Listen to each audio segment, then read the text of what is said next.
Hey everybody, I'm Christopher Green. You're watching AMTV Alternative Media Television, September 5th, 2013. Breaking news. China sends warships to the coast in the Mediterranean, off the coast of Syria. It says, despite the fact that the political decision to send warships, apparently it was decided a long time ago, we know about it, is just now from an unofficial source. I had to translate this from Russian. This is coming from a Russian news source translated into English, citing that China has now sent warships to the region. Of course, the United States, moments away from potentially striking Syria with cruise missiles, long-range bombers potentially, has 5 U.S. warships in the area. Now we have China, world superpower China, on the move, in addition to Russian warships. This is from Bloomberg. Russia boosts Mediterranean force as U.S. moles strike in Syria. Russia is sending 3 more ships to the eastern Mediterranean to bolster its fleet there, as a U.S. Senate panel will consider President Barack Obama's request for authority to conduct a military strike on Syria, as this is being debated in Congress. So this is being reported. We're breaking it to you here first on AMTV.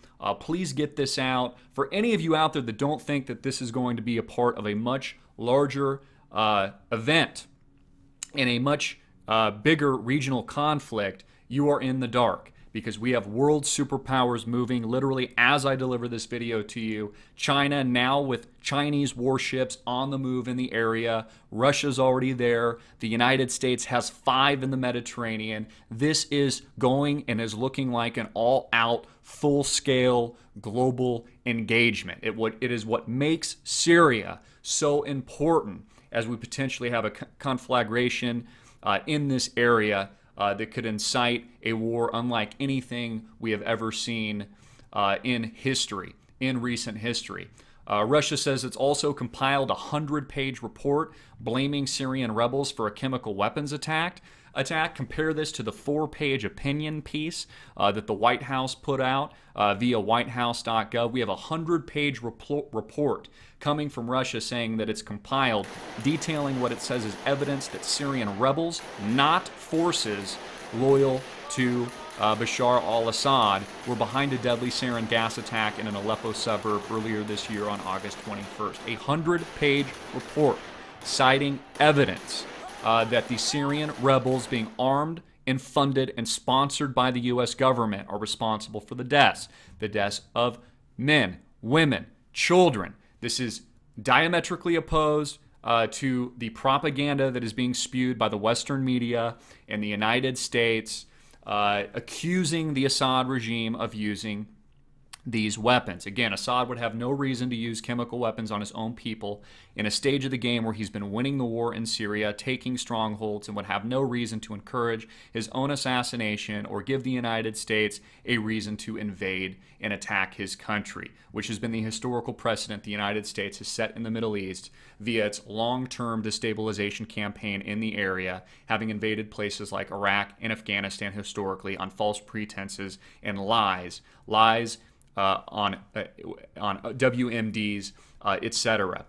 We have another report here showing, that I mentioned earlier, showing the brutality of Syrian rebels executing. This is the Free Syrian Army. These are the Syrian rebels. They're terrorists executing Assad's men. These are the type of murderous extremists that the United States is backing at this very given point in history. A specific group that the U.S. is backing called Jabhat al-Nusra.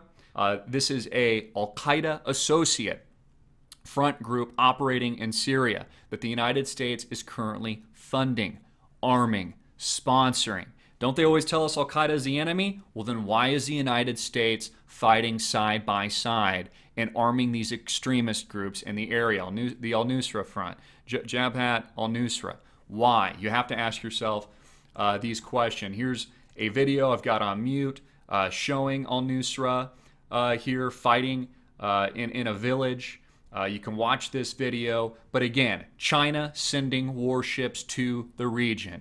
And the masses still don't understand the gravity of this potential intervention, which I believe is a certainty. don't understand how this is going to boil over into a much larger, deadlier, and violent regional conflict in the Middle East. We have global superpowers on the move, folks. China's on the move, Russia's on the move, and the United States is prepping for an attack. Get this out everywhere. I'm Christopher Green, hard-hitting and in your face. Make sure to subscribe to our YouTube channel at cgreen34, Facebook at Greenwave TV, and Twitter at Greenwave. Get it out.